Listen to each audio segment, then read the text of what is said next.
Una sa ating mga balita, hindi lamang isa kundi 5 beses na tumama sa lupa ang bagyong Opo. Batay sa pagtataya ng Pag-asa, inaasahan na mamayang hapon hanggang mamayang gabi ang pinakamalapit na bagyo sa Metro Manila. Ang mga yan alamin natin kay Pag-asa Weather Specialist John Manalo. Magandang hapon, Ma'am Angeli. At ganun din naman sa ating mga taga-subaybay.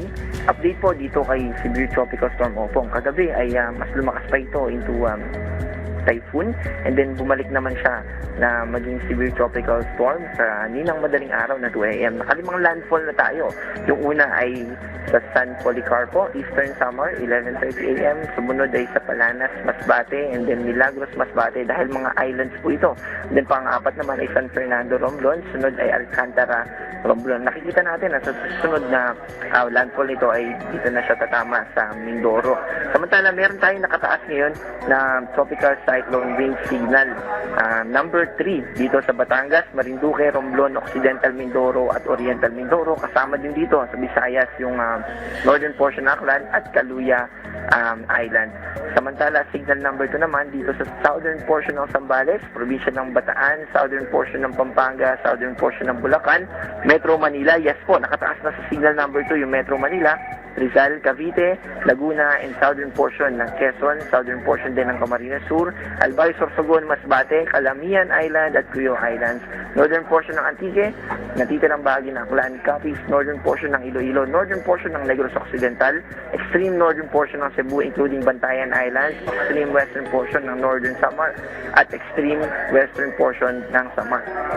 Signal number 1 naman dito sa probinsya ng Pangasinan, natitirang bahagi ng Zambales, Tarlac, Nueva Ecija, southern portion ng Aurora, natitirang bahagi ng Pampanga, natitirang bahagi ng Bulacan at Quezon, Camarines Norte, natitirang bahagi ng Camarines Sur, Catanduanes, northern portion ng Palawan, natitirang bahagi ng Antique, Iloilo, Guimaras, the central portion ng Negros Occidental, northern portion ng Negros Oriental, northern and central portion ng Cebu, kasama dito yung Camotes Island at northern portion ng Bohol, and the rest of northern Samar, natitirang bahagi ng Samar, eastern Samar, Biliran, Leyte, and southern Leyte.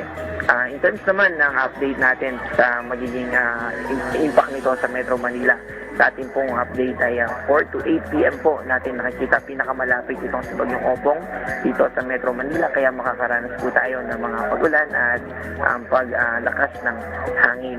Kung posible po na lumakas itong bagyo, kung habang dumadaan siya sa katubigan, nakikita natin na hindi sapat yung enerhiya para mas lumakas pa siya.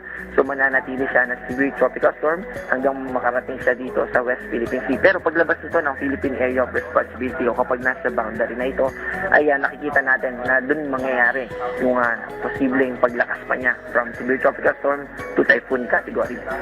Patungkol sa Metro Manila, kung with respect to Metro Manila, mamayang hanggang 8 p.m. mararamdaman natin yan, and then mas unti-unti na mababawasan yan. Pero in terms naman sa buong Pilipinas, hanggang sa mapunta ito sa West Philippine Sea, yung eastern part nitong si Opong ay patuloy na makaka-enhance o mag-i-interact sa hangin na bagat, kaya may mga probinsya pa rin na maapektuhan. Sa Friday ng 8 p.m. ay pupunta na siya dito sa West Philippine Sea. So hanggang umaga ng Sabado ay makaka-apekto ito sa ilang bahagi ng ating bansa. Hanggang sa Sabado ng tanghali, dito natin nakikita na lalabas na siya ng far.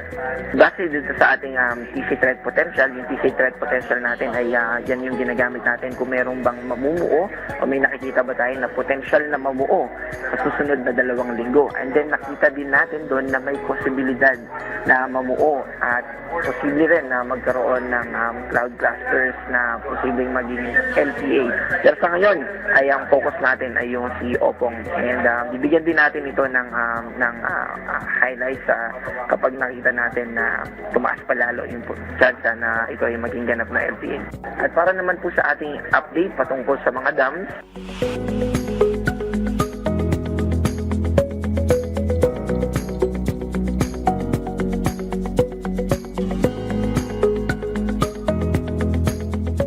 ito po si John Manalo at mag-ingat po tayo. Maraming salamat sa inyong oras, Pag-asa Weather Specialist John Manalo.